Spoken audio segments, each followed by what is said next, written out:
Okay, everybody, so let's take this high-level charter, which you all have, and we will change it for Hammanskraal. All right. So that is how you spell Hammanskraal. Is it? Okay, cool. Word doesn't like that. All right, and today is the 8th. So we'll change it to the 8th. Okay, so the objectives of the Hammanskraal Career Day is to introduce grade 8 to grade 12 learners in Hammanskraal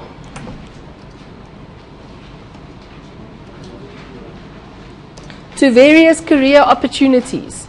Do you agree with me? That's the high-level objective. Okay, and remember we're busy with a big map, so we don't want to go into all the details, and we're not saying which careers yet. That is what you are going to say in the design of your stalls. Okay, does that make sense? Right, then I have identified some key stakeholders, and we can add things here if you would like to. The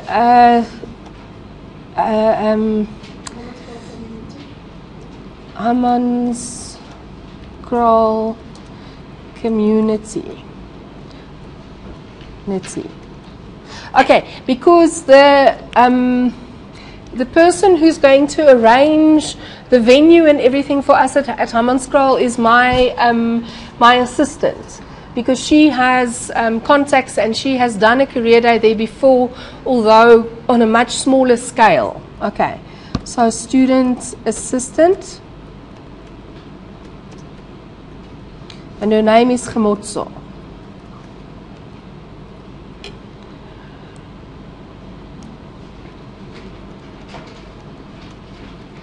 Okay, so basically we have as beneficiaries and supporters the grade 8 to 12 learners, because they're going to benefit obviously from the project.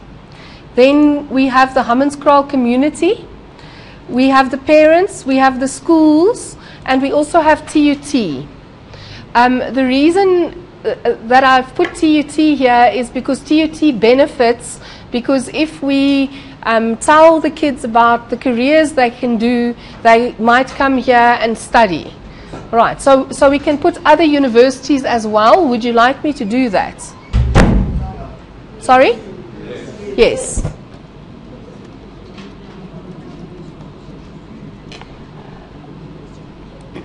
Okay, so for the Kliptown Youth Projects, I had as opposing parties other students in Soweto, because they wouldn't have been invited. Can you guys think of who could oppose us in Hammanskraal if we wanted to come and do this? Yes?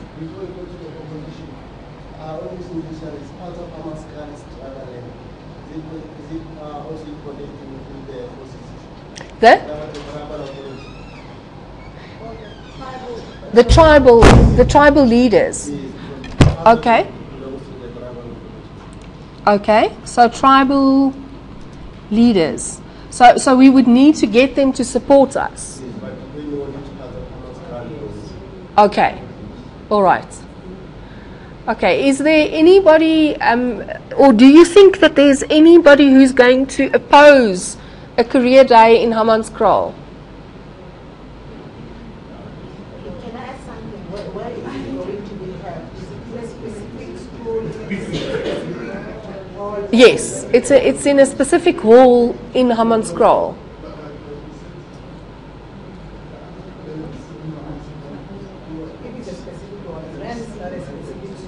Yeah, no, and we're going to make it open to all the schools in Hammanskraal. We're not going to limit it to just one school. Yes, you had your hand up? Yes.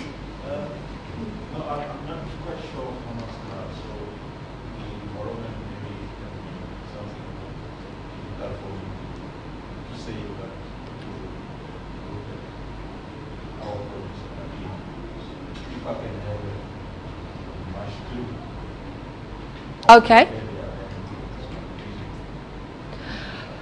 Okay. Grade 7 learners, if they want to attend the other courses. Okay, so she says grade 7 learners. Sorry? I don't agree. You don't agree? Why? I think if the learners understand what the purpose of the career exhibition is for, because I don't think the teachers will be ignorant about it and not inform everybody in schools.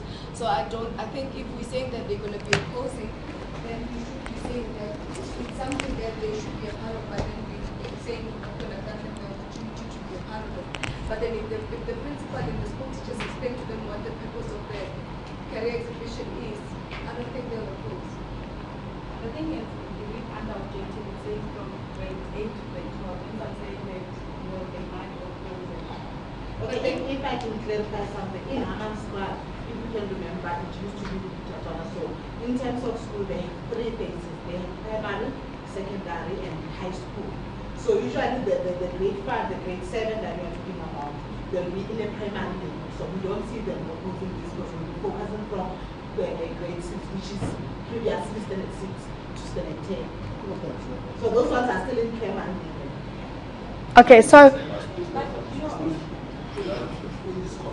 But that's Those few people tend to oppose it. But why would you oppose something that you get to? and the implication of the school, you also see that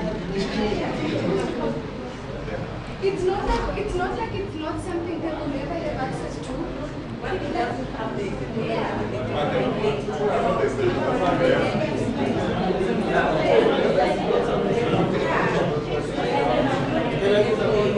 Again, I hear the point. The thing is, if maybe we go to the background of Hammanskraal, when last did they have a career day? And what she's saying is that if the grade 7s see the opportunity, they will also want to have a part of it because they might never even ever have it. okay, all right. So when in doubt, you normally put down the stakeholder, because the reason that you put them down is so that you can manage them. So if we think that grade 7 learners might be an opposing party, let's rather put them down so that we then know that we must do something to manage them. Exactly. Yes. Maybe it's an old school versus new school terminology issue. When you talk about grade 7, you're talking about standard 5. Yes. Now, though I hear the sustainability concern, because of that's probably a risk that what we're doing might be a precedent that cannot be sustained, meaning happening every year, right? So probably I wouldn't much see the grade 7s as a threat, but rather your standard 6 and standard 7, which is your grade 8 and 9. Exactly. Because of at that level, you start doing career guidance. You start doing guidance at school. Now, when you do guidance at school, you start talking around issues of career planning and molding towards looking around as to what is there. Because of standard 5, you still talk about, I want to be a fireman, I want to be a police, because of that's what you see. As soon as you cross what you call the sky is the limit. So probably let's differentiate between being aware of potential risks. Okay, but the thing is that we are targeting grade 8 to 12 learners. All right. Okay. So as I said,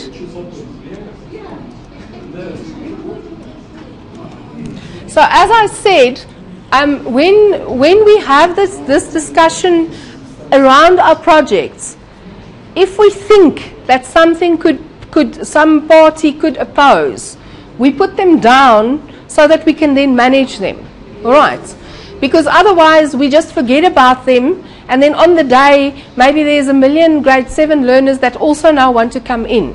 So probably what we need to do is we need to make sure that the schools are briefed, even the primary schools are briefed, to say that this is not for grade 7 learners because we're focusing on grade 8s. Do you understand? And the problem is that we can't go from grade 1 to grade 12, because then we're going to be totally inundated and we won't be able to manage it. Do you agree with me? Yes. All right. Yes. I think another opportunities can be the councillors. I don't know if it will be in Hammanskraal it will be the same, but most of the time the councillors, they want you to tell them what you want to do in their Okay. Okay, so let's put them down so that we manage them. Councillors. Is that spelled right? No. Thank you. Okay, and then the team members and contributors. At the moment, I've got PJP students, which is you guys. Then sponsors, because hopefully we will find a few sponsors, and some of you come from very large organizations who might be able to sponsor 1,000 rand or whatever to help with this project. And then Gemotso, my student assistant, is going to be arranging the hall for us and all of that, so she's also part of the team. Okay.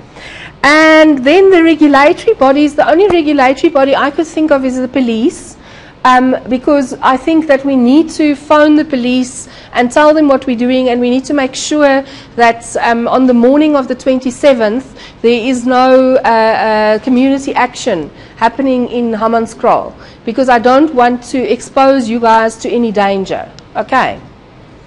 All right. Yes. Is it possible to change that sponsor to funders? Because that way it's conflicting with the project sponsor. Okay, I understand what you're saying. All right. Okay, so funders. So we're going to find some funders for the project. Okay, so guys, you will now, for your stall, yes? So before we continue, what about the school governing bodies? Because remember when we have to call those kids, we must talk to someone. Well, I think that that's covered in schools and in parents. Okay. All right. So in your groups now, what you're going to do is you're going to look at this and you're going to change it for your specific stall. All right. Because it might change a little bit for your specific stall. Okay, because your opposing parties might be another group, you know. Okay. All right. Then the next thing that we need to say in a charter is the benefits that will be gained. So obviously we can't have benefits unless we identify a beneficiary. All right. So what I've said is PJP students, in that they will learn about the process of planning and executing a project. So that's you guys, and that's what you will benefit from it. Grade 8 to 12, let's make this Hammanskraal.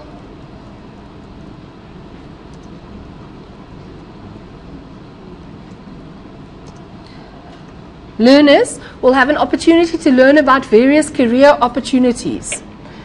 The Hammanskraal schools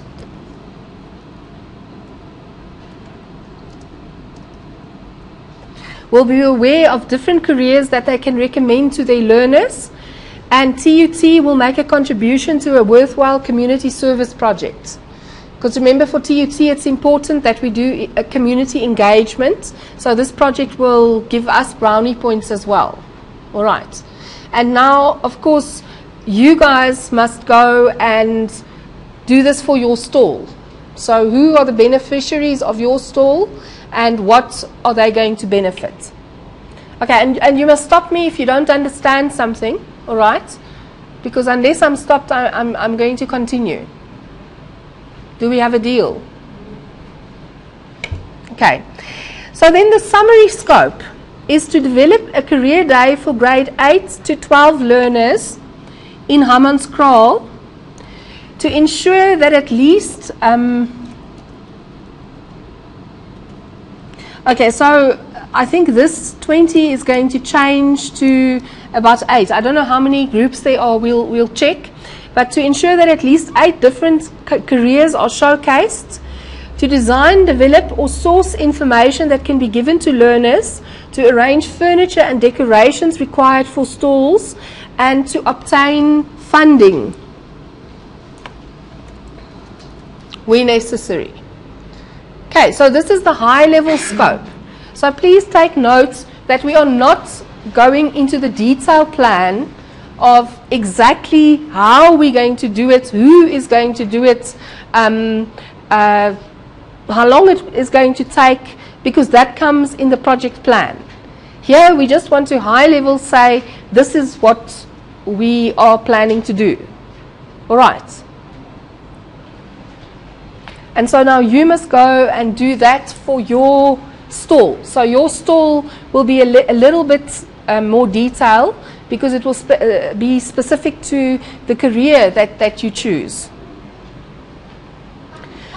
Okay, and so for the life cycle phases, I've said initiation, high-level project charter, and then the group project charters. That's what's going to initiate the projects. The design, the stalls and materials are designed. The funders are obtained, and I forgot here, project plans are generated. Okay, now it's important to note here, can you see that the key deliverables are written as tangible things and not as tasks? So I didn't say develop high-level project charter, because that would be a task. I said a deliverable, which is high-level project charter. Does that make sense? Because it's very important that you understand the difference. Because when we're talking about a deliverable, we're talking about something that is complete. So if I take the example of my study guide, the study guide itself is the deliverable, but I go through a task of generating the study guide. Okay, but when I get here where I want to put my key deliverables, I say study guide. Does this make sense to everybody? All right. And so you can see that on preparation, all materials and furniture available. So I did not say collect all materials and furniture, or develop all materials and collect all furniture, or whatever it is. All right. And then the key deliverable for the implementation is basically a successful career day.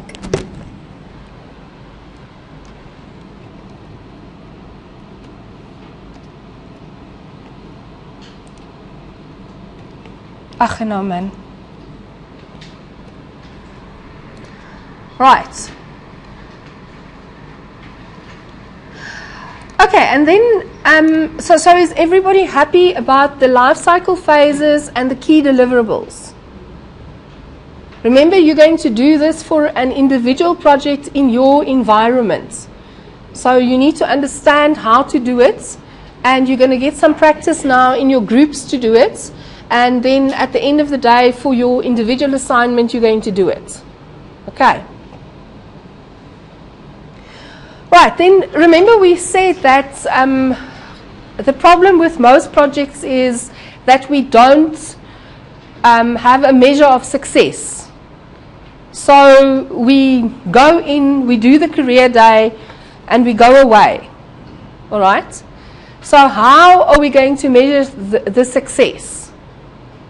Now what I've put here is a survey will be conducted with the learners and the school management, and the project will be a success if 80% of respondents indicate satisfaction with the project. Okay.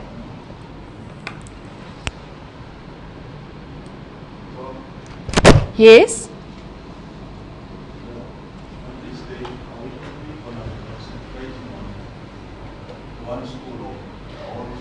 No, Hammanskraal will arrange a hall, and then we will invite all the high schools around Hammanskraal, or all the high schools in the vicinity of that hall to come.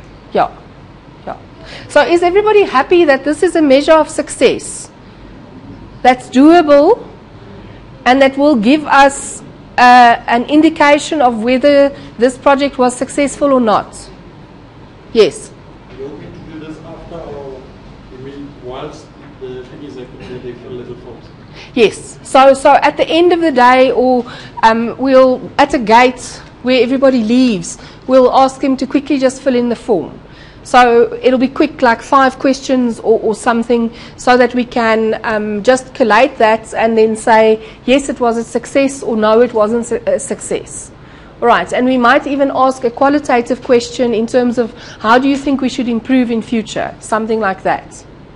Okay. Yes. Can you expect success like in the long term, like to say 70% of the students are registered? Yes. Yes. So that would have been a very nice one to put.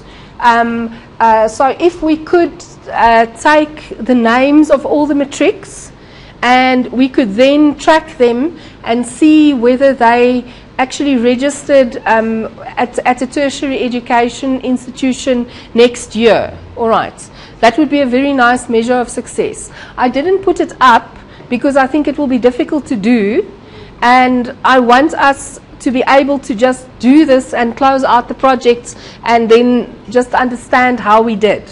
All right, because what's going to happen is in project process B, we're going to talk about this project and we're going to talk about how successful it was. All right, and that's why. So yes, Yvonne, you are Yvonne, hey? Okay. So yes, Yvonne, it is important that one also has longer term measures of success. But often what happens is one puts them down, but you don't ever go back and revisit them and actually do anything about it. And that's what the problem is. Okay. And because this is like a one-off project that I just want you guys to all get a feel of how to do a project and how to measure success, that's why I've just put a short-term goal.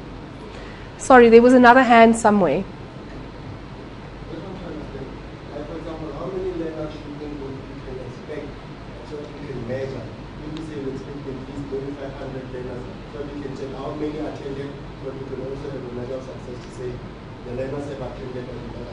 Okay, so we can add a measure of success, X number of learners. Unfortunately, I don't have the answer to that question right now, because I only decided on Wednesday that we should go to Hammanskraal. So as soon as we've sorted out that, and we've sorted out how many schools and we have that number, then we can say a percentage of the learners should attend. Because yes, that would also be a very good measure of success. We then say on that one that because you have to attract people to your store. Yes. Do you not then use that on your personal store? That Yes. 10% of students visited your store? Yes. Yes. And remember, that then means that you somehow have to measure it. Okay. Okay, is everybody happy with measures of success? And for your stalls, you can go and determine measures of success as well, because it's at the lower level. Okay, so the approximate duration, the project started on, for you guys, the 25th of January. That's when we first started talking about it. And it will be completed on the 27th of July. All right, so so you can see that for the charter, all we want to know is the high-level time span.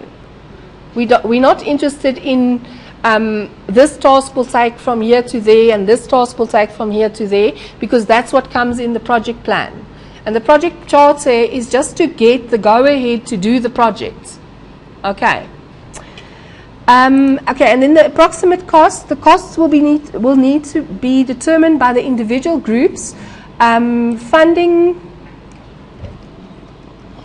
will need to be obtained by each group if necessary.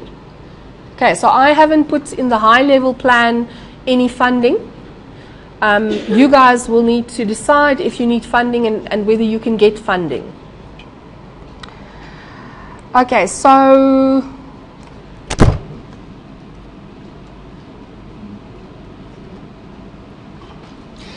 one of the assumptions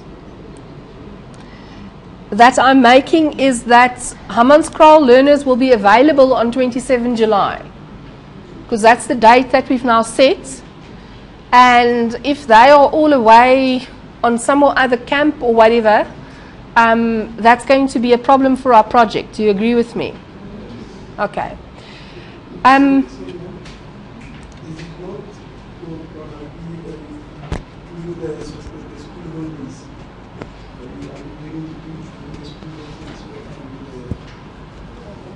I haven't checked. I'll check.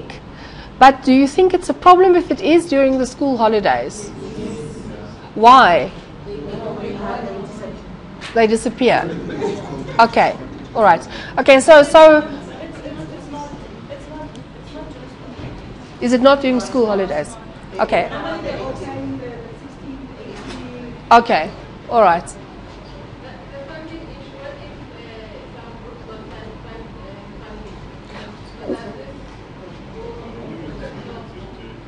Well, it's up to you how you decide to then produce your material or get your material. Yeah, I mean, that's up to you. You can put up posters that you don't really need much funding for. Do you understand? You can do this without a lot of funding. Yes, yes, yes. Yeah, and I mean, most of you guys probably have a laptop. We'll make sure that there's PowerPoints. So if you want to run a little video that you've downloaded from YouTube, or, I mean, there's so many resources available these days that if you have funding, it would make it nicer maybe, but probably the stalls with no funding will be just as good. Okay, so it's about being creative and about seeing what can you do with what you have. Because remember, that's part of the challenge of a lot of projects, is that we don't always have the resources that we need in terms of money, and so we have to be creative and we have to make it work.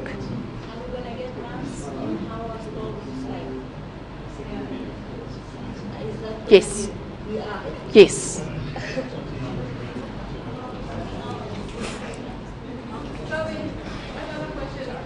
Yes. Yes. Yes, I will with Gemotso see how we can arrange that. So that won't be your responsibility. Okay.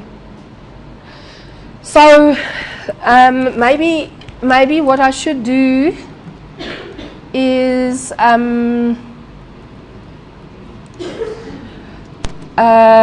arrange for the learners to be at the career day. Okay, so Gemotso and her people that are going to help her will arrange for the learners to be there. So all you guys have to worry about is the stalls.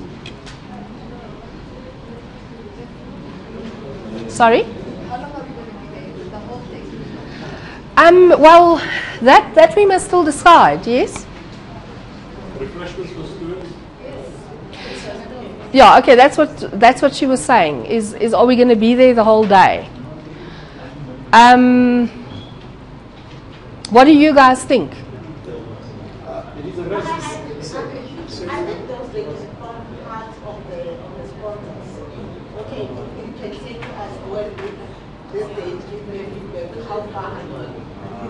You might find somebody say, okay, I will sponsor with water. Yes, yes, yes, yes, yes. So I take it as part of the sponsors. It's up to us to. Yeah, yeah. And also, of course, that if you are offering refreshments at your stall, you're going to get more students coming to your stall. So that's part of the challenge, yes. But I think even if you don't get the sponsor, I understand they used to take some trips to maybe to visit other schools. Are they having those refreshments? Because if we don't, according to me, if we don't find a sponsor, we can just say because they used to visit other schools, so they must just do it like when they visit another school for sports or whatever. Because sometimes they find that they don't find a sponsor, so let them just take it as they are visiting other schools.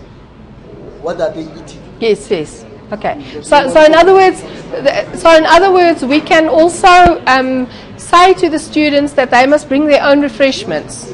Okay. So I don't think the refreshments are a huge issue. I will also talk to Gemotso and see maybe there are people that have little what do you call those backyard shops? Spaza shops that want to come on the day and sell. You know, so that we can arrange. All right. Okay. So then the risks. Now, there is a difference in a project charter between a risk and an assumption. So I could have said, under assumptions, that I assume PJP students will participate in the implementation phase. So I assume that you guys will be there on the day. Or I can put it as a risk and I can say PJP students do not participate in the implementation phase. Do you see the difference? Okay. And so I've chosen to put it there as a risk. So because it's there as a risk, I can't also put it as an assumption. Right? And for me it's a risk because I need to keep on motivating you guys so that you will be there on the day and that you will have stalls there on the day. All right. And you obviously will be motivated by marks because in process B there will be a mark given to your stall. All right. Okay. And so if there's anybody here who's doing process A but have already passed process B, please find the inner motivation to come and help your fellow students and to participate. Because I mean at the end of the day this is something that we are giving back to the community. Alright. Alright, and then the last risk that I had was there's unrest in Hammanskraal.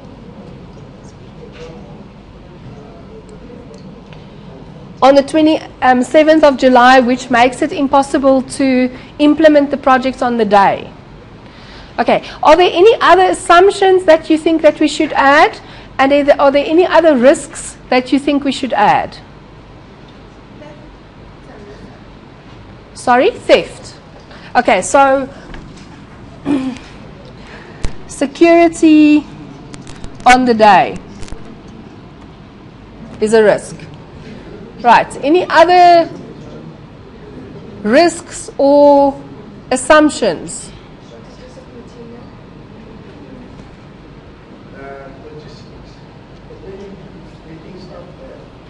Okay, so can I put it as an assumption that students will be able to get the required materials to the site?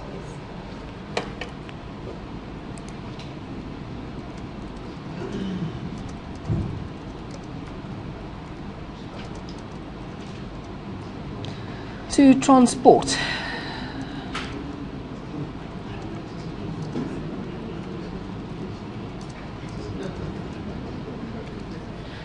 Okay, yes? What about the risk of weather? You might find out on that day it's snowing or there's hail.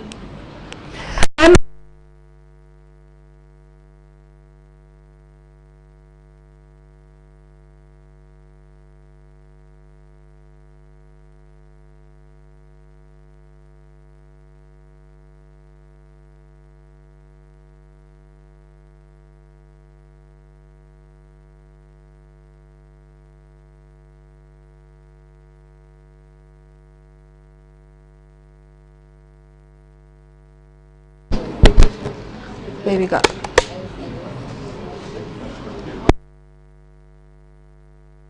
Looks like the battery's flat anyway.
Shh.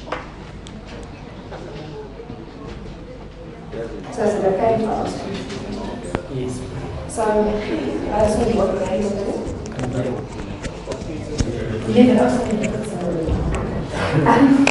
What would you like to be when you grow up? I like to be a doctor. A doctor? Yes, Why? medical doctor. Why? Because here in Cape Town, there are no doctors like where we live now. And then I want to help the community. Yeah. Okay. And what are your favorite subjects at school? It's math and science. Okay. And you're doing biology as well? Yes. Oh, okay. Because you must do one of those three to become a doctor, you know that? Yes. Okay. And then what do you like to do for fun? For fun, I like to do campus dance. Oh, so you're part of the cultural program? Yes. Oh, all right. And if you could be anything for one day, what would that be? If you could be anything for one day, what would you do? I would be happy for that day. You're happy for that day? Yes. Okay. That's a very good answer. So thank you very much for chatting to us. Thanks. And we'll start our next year and we'll do the career day. Thanks. Okay.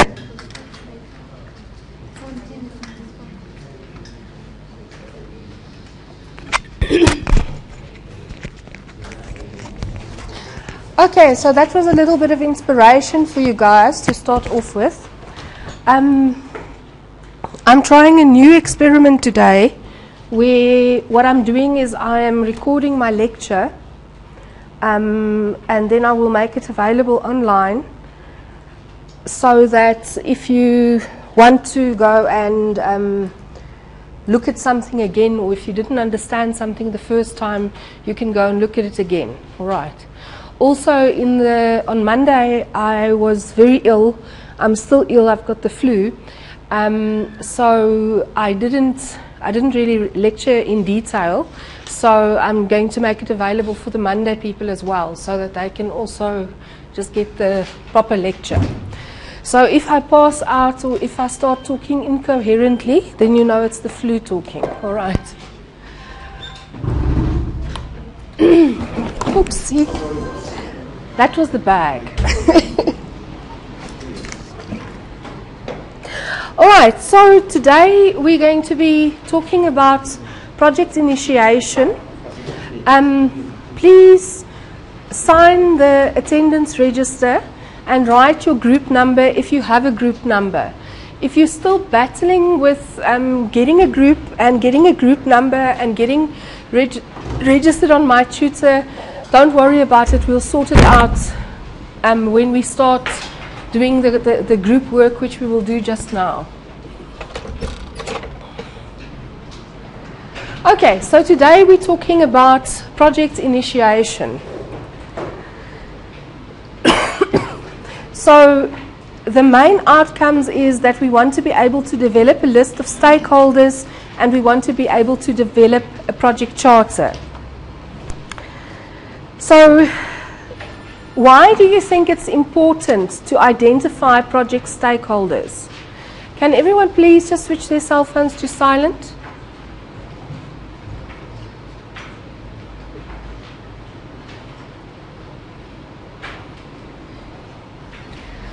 Why do you think it's important to identify project stakeholders?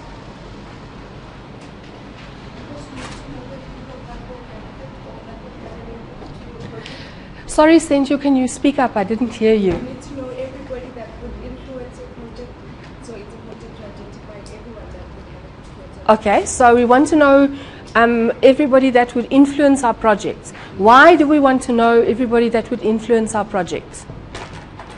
Kenny? Sorry? So, for the sake of involving them to meet the goals. Okay. Jeremiah? Because by excluding them in the process, we're going to have a problem of not finishing our project.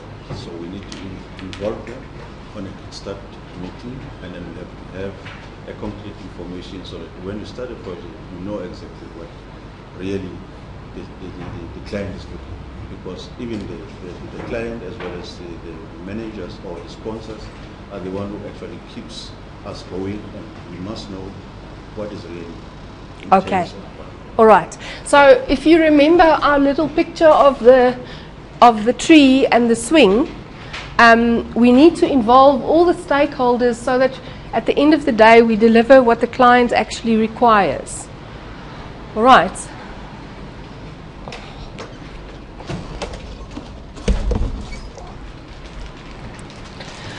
Okay, but so now how do we go about identifying project stakeholders?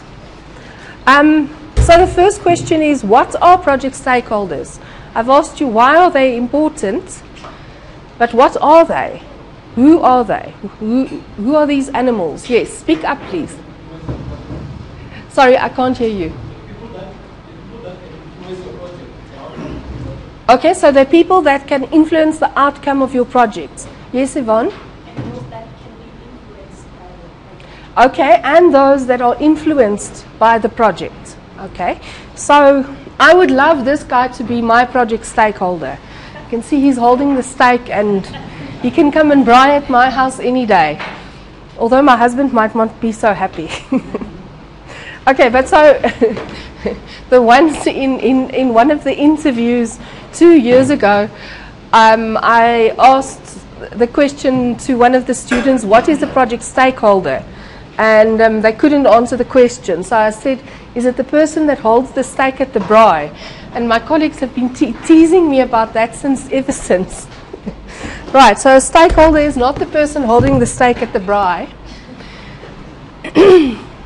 So if I ask you that question in the test or in the exam, don't give me that answer. This is the answer I want. So it's the person or organization that forms part of the project team. All right, so so sometimes we forget that the project team is actually also a stakeholder, and or has vested or perceived interest that can be affected by the project. Can somebody give me an example of a very recent project that's in the news at the moment where they got the stakeholder management completely wrong? Tolls, yes. Okay, we all know that. Okay, so the problem was with Sunroll is that we as the consumers have vested interest in the project, because at the end of the day it's going to affect our pockets, and they did not manage us from the beginning.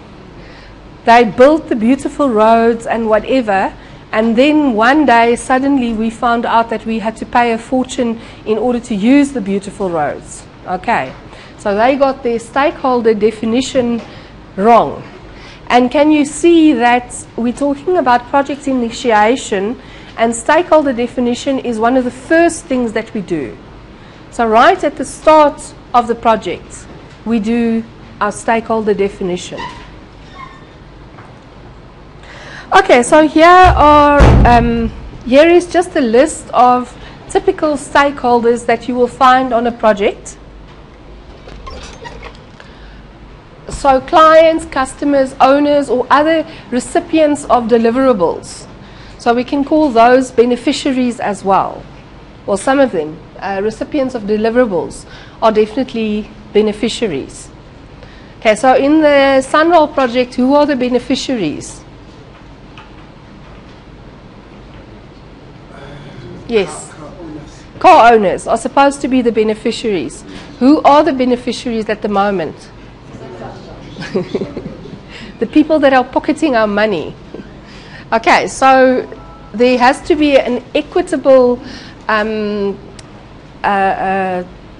return for all of the beneficiaries in the project. The end users, which in this case is also, for Sunroll, is also us and the beneficiaries.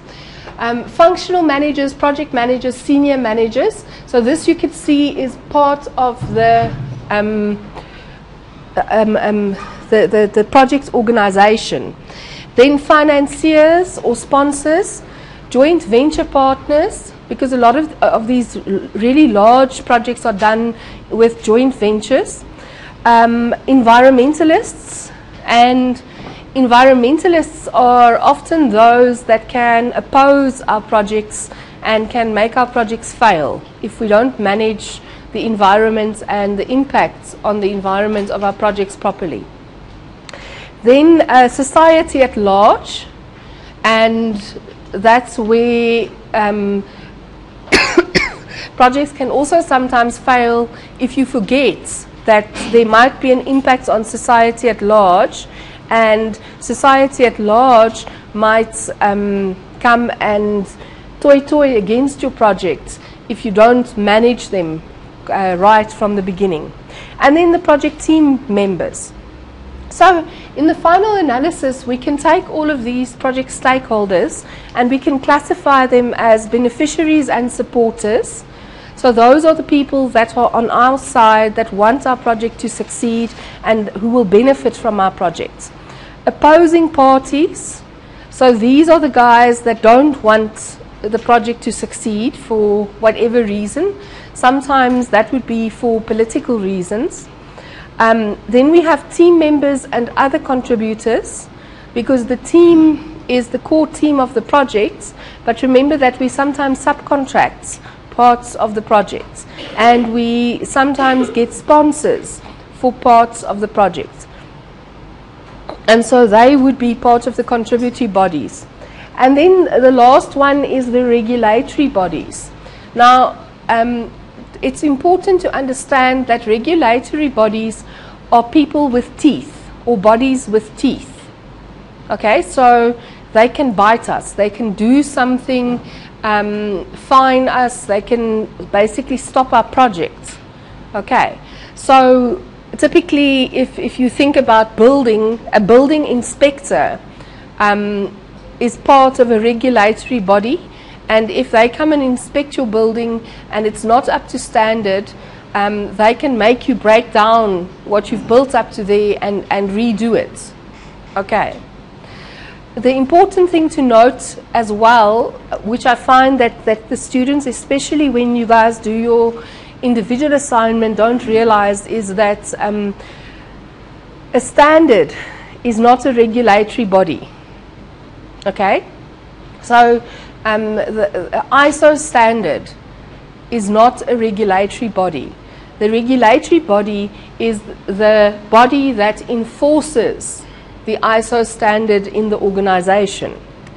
Okay, so if you are ISO certified and your project has to meet a certain ISO standard, who enforces that ISO standard in your organization? Do you want to give me some examples? So the quality auditors, yes. Any other examples of who enforces the ISO standards on your projects?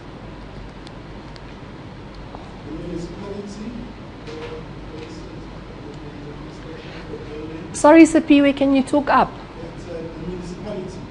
Okay, it could be the municipality. Yes. Yes. Yes. Okay. But so the point I'm trying to make is, remember that a regulatory body is somebody with teeth, and it's not a piece of paper, because a piece of paper can't bite you. It can only give you paper cuts. Right. And a regulatory body is like a crocodile that has teeth. Okay, so in the Gautrain project, which of the following would not be stakeholders?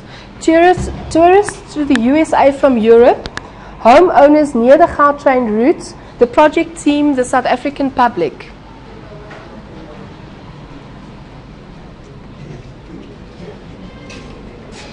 Môre. Hi.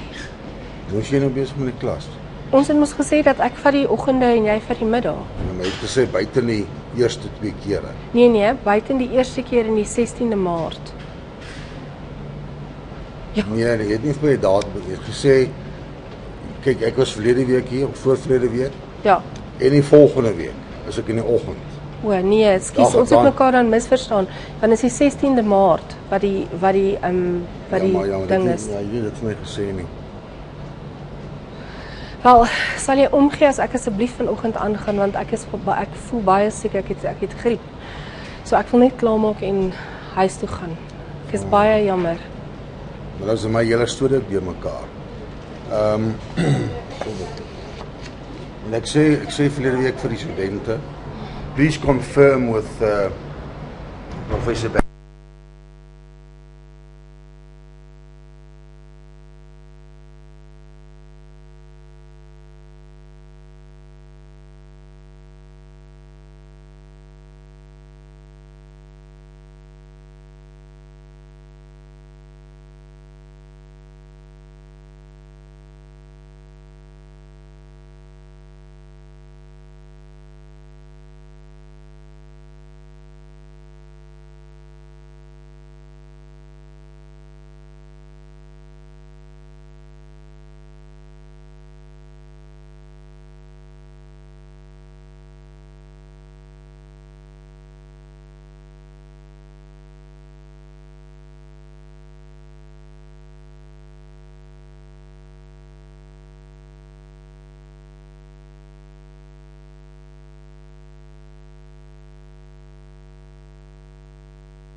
Sorry?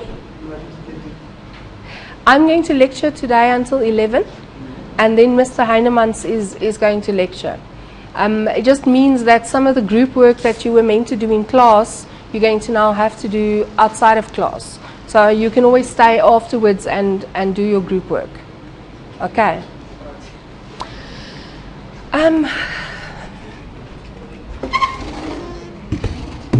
All right, so have you guys decided?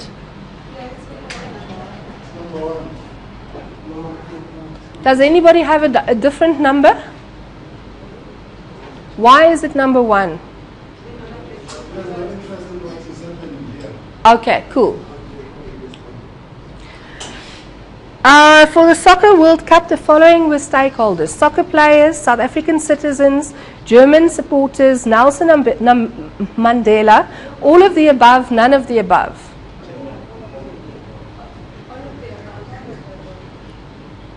Okay, so who says it's 1? Put up your hand.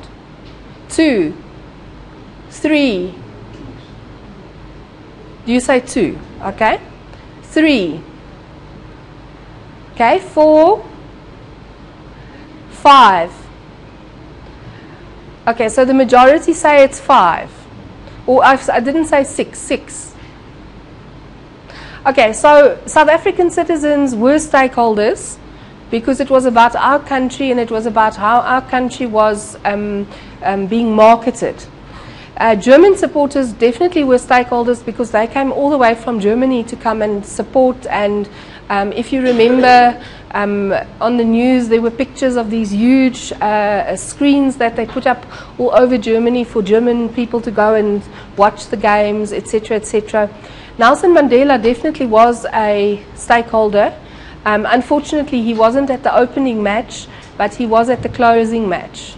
And he's like one of the icons of South Africa, and he definitely was a stakeholder. Sorry? He was part of the negotiating team. Yes, and he was part of the negotiating team. And he's part of South African citizens. Exactly. Okay, so that's a very interesting remark, Ina, is that sometimes sometimes something like South African citizens is a very broad concept, and Nelson Mandela is also part of that. But sometimes we would like to take him out and make him a specific stakeholder because he has to be specifically managed differently than what we would manage the South African citizens. Okay, because remember, we identify stakeholders because we need to know who they are so that we can manage them. All right. Okay, so then we categorize them according to beneficiaries and supporters, opposing parties, team members and other contributors, and regulatory bodies. And we've already discussed that on the slide, and you will see on the handout that I'm going to give you a little bit later, you know, when you put this into your charter or into your project plan, it's easy if you just use a table like this, because then everybody can see who are the stakeholders and what is their impact or effect on your project. Okay, so when building a house, the municipality would be a beneficiary or supporter, an opposing party, a team member, a regulatory body. Who says it's 1? 2, 3, 4. And the rest of you? Okay, so do you see that the municipality would be the regulatory body because they come and check if everything is fine, and they can bite you because they can make you break the thing down if it's not fine. But they would also be beneficial in the sense that, remember, from a rates and taxes perspective, they would benefit financially. Yes, but that's a long term, that's a beneficiary of the product. Yeah, so and that's long term, and what we want to know is for our project, which is now, how does this work? Hi. Okay, on the Going to Mars program, the Mars Lander team would be a beneficiary or supporter, an opposing party, a team member, a regulatory body. Okay, so who says it's 1? 2,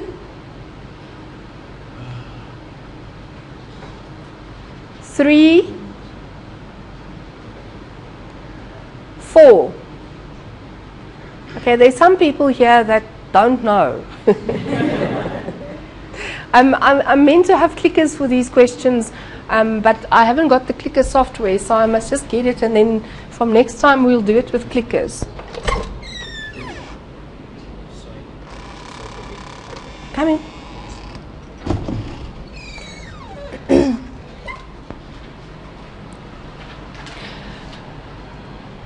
Okay, so it's a team member because they are the team that is making this project happen.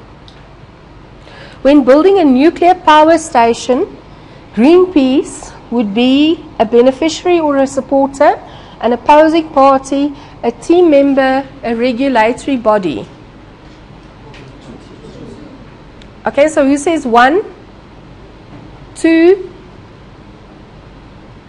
3, 4?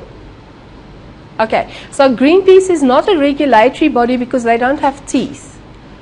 They are a non-government organization, and they mainly oppose things like nuclear power stations by protesting, etc., etc. But they have no teeth in terms of the law, all right? And so that's why they would be an opposing party.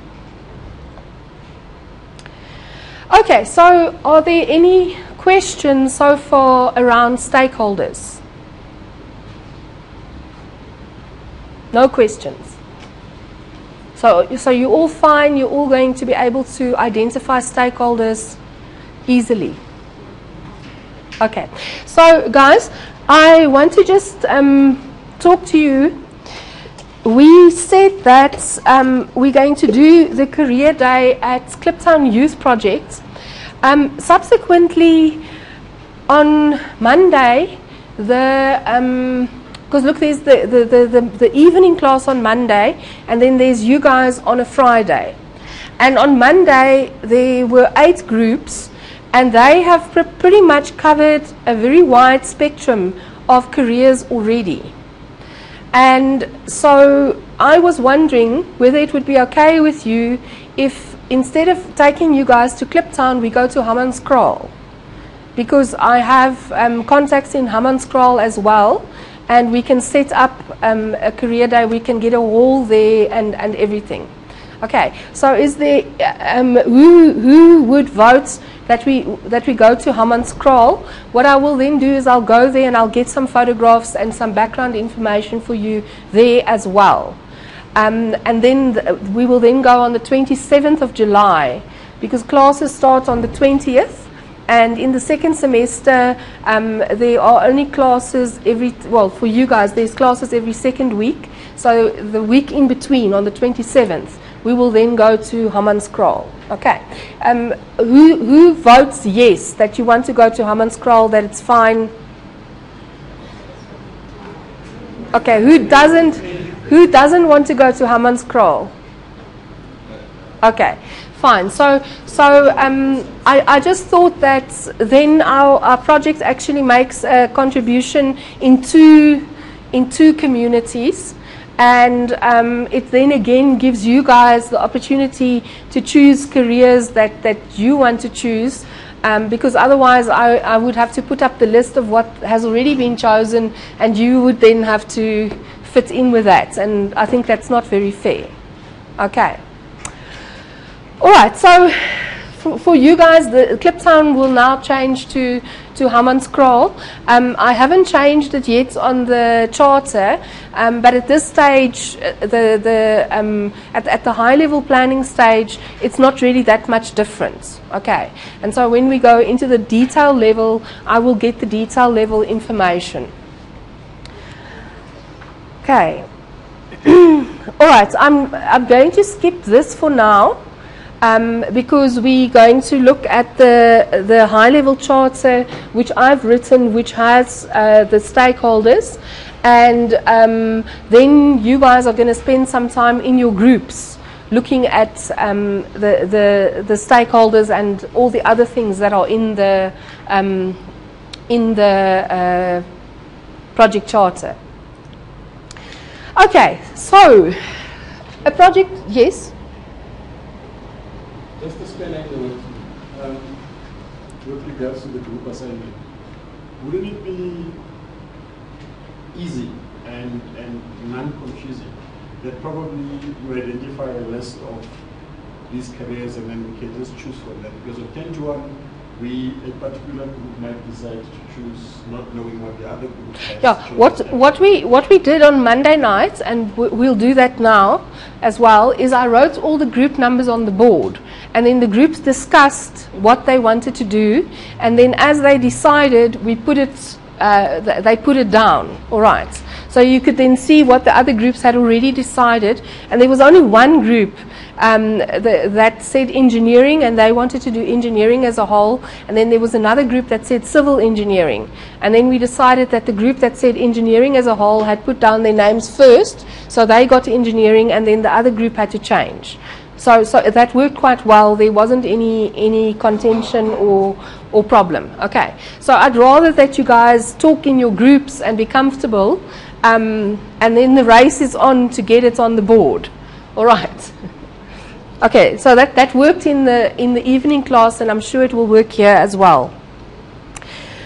Okay. So a project charter. What is a project charter about? A project charter tells you who are the major participants in your project. It gives you the high-level scope of the project. So you can see that's a telescope. It's not a microscope. Right, so in the project plan, that's where we start doing the detail scope, whereas in the project charter, we have the high-level scope.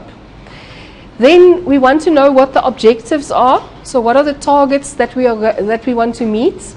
We want to know how are we going to measure that we're meeting those targets.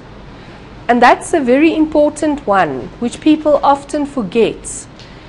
And why projects often fail is because we don't say from the beginning how are we going to measure whether the project is a success or not. And then the assumptions or restrictions. So what do we assume will be in place, and what are the boundaries? So what are the things that might stop us from attaining what we want to attain? All right, and then at the end of the day, what the project charter does is it gives the project manager the authority to continue with the project. So what you guys are going to do is you are going to write a project charter for each of your stalls. You're going to submit that project charter, and I am the CEO, and I am then going to sign off and say yes, you may continue with the project, or say no, this project charter isn't acceptable, you have to update it before you're allowed to continue with the project. Okay, does that make sense? So what criteria are you going to be using in order to say no? Okay, the criteria are already loaded on my tutor. So basically, you need to get 50% for your charter. Otherwise, you will have to redo it.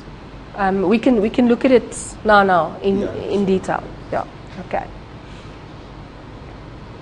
Okay, so we've now already talked about what is a project charter, but the picture I want you to have is the map of the world. Right, so it maps out on a high level to you what the project is. So on the map of the world, this one, we know, we can see there's a landmass here, but it doesn't tell us that that's South Africa yet. Okay, because when we get to the detail planning, that's when we're going to say that is South Africa. Do you understand what I'm saying? So your project charter is high level. It's not a long document. The one that I wrote for the high level planning is a 3-page document. Okay, so it's not pages and pages and pages, because the detail comes later. The detail comes when we get to the project plan.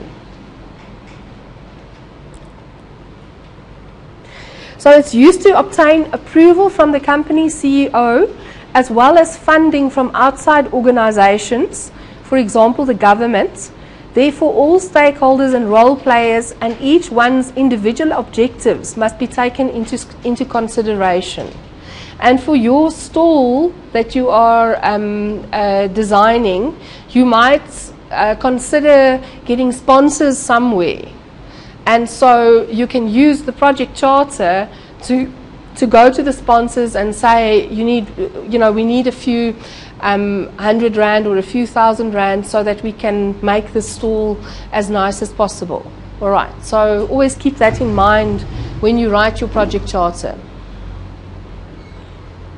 Okay, so it's the definition of what and whom and the justification of why. So what are we doing, for whom are we doing it, and why are we doing it?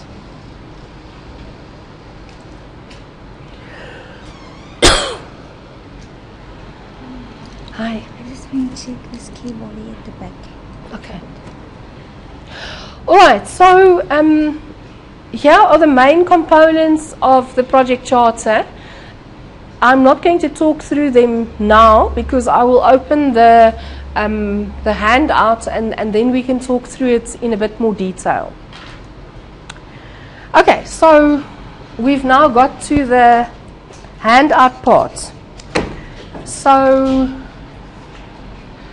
okay, at this stage I'm going to stop the recording. No.